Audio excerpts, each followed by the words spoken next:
Hello, welcome to my channel. My name is Amanda Dittlinger and I'm a neurodivergent woman.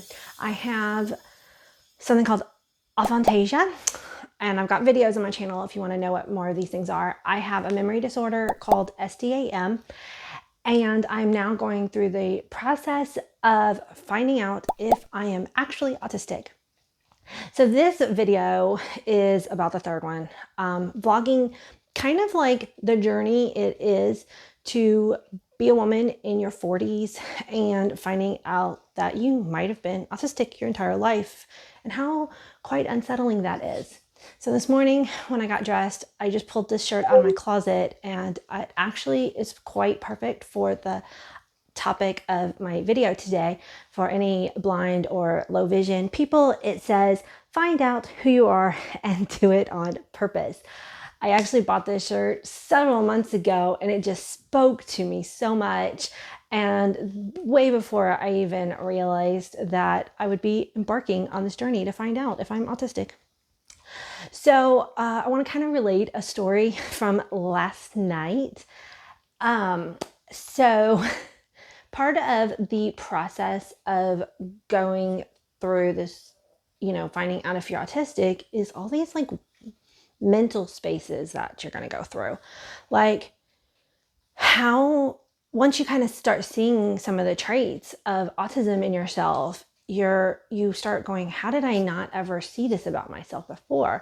And then it's almost like a magnifying glass or an amplifier is turned on yourself, and all of a sudden all those traits are just like coming out 10 times. And in my last video I talked about how you're not actually more autistic, you're just learning to unmask more.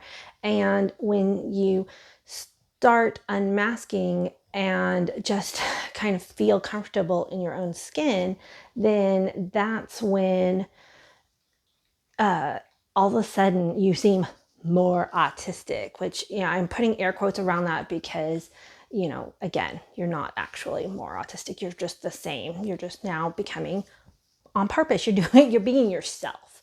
So last night I went to this mom support group and it was appropriate. We were kind of just talking about things that are kind of going on in our lives. Everybody had this own story, and I'm not going to talk about what the support group was about because of the privacy of the support group. But so it was appropriate for me to say, hey, one of the things that I'm dealing with is finding out if I'm autistic. And I was also talking about the process of taking my kids who have been homeschooled their whole life and transitioning them to public school, because that's also a huge thing that's going on in my life right now. But so it was appropriate to kind of say, this is something that has been on my mind. Well, just telling this other group of 5 women that I am pretty sure I'm autistic gave me the space to not try to mask. So one thing is, this was a new group. It was a new group of women I've never met. And one of the things that has always been extremely anxiety ridden for me is new things. So one, this was at a tea house that I've been to before in downtown. So if I have to go to a new place, that's always very anxious for me. I have to find out where it is, how long it's going to take me to get there, where's the parking, is the parking free? There's just so many things, but I've already been to this tea house before. So that was like, okay, I don't have to worry about that.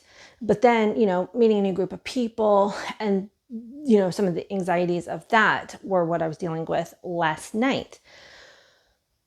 They were all very, very lovely.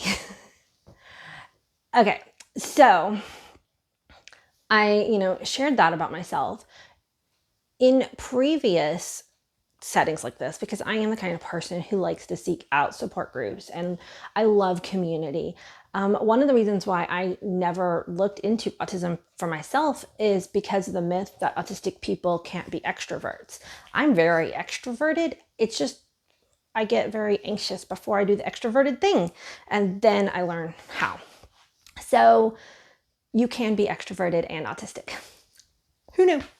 Anyway, so I always seek out support groups like this. In the past, if I had been at the support group and I had not said, oh, I think I'm autistic, I would have been masking. I would have been like, oh, yes, hi, and use kind of like try to not fidget. And I have a different tone that I can use. I work harder at eye contact. But see, I tend to overdo the eye contact too, which is something I didn't realize. When I am masking, because eye contact is weird, I will almost overcompensate. And I've always kind of struggled with what's an appropriate amount of eye contact. But last night I just talked, and when it was my turn to talk, I didn't look at anybody in the face. I just looked between the two people, and it was so much easier to say the things that I needed to say when I wasn't also trying to, maintain eye contact. And also, some of the sharing that was going on was, in a vulnerable space. And so it was hard for me to communicate my feelings. And so I almost stumbled on my words more than I normally would. But before this autism journey, I probably just wouldn't have shared. I would have just kind of stayed quiet and done more listening. I either would do that or dominate the conversation and take people off topic. And I see that I do that all the time in my life, and I never realized that I did it.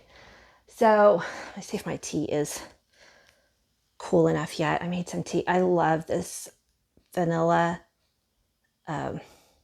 caramel tea. It's like my comfort food.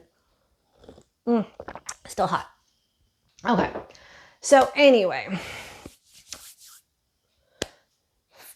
part of the journey of finding out if you're autistic, and by this point, I'm going to be actually very shocked. I've got my appointment for my first evaluation on Monday, and I'll be very, very incredibly shocked if the doctor says I'm not autistic. I have been doing so much research. I've done all these online "Are you autistic?" tests, and every single one of them has come back, "You are probably autistic." And it is very disconcerting because I am still me. I am who I've always been.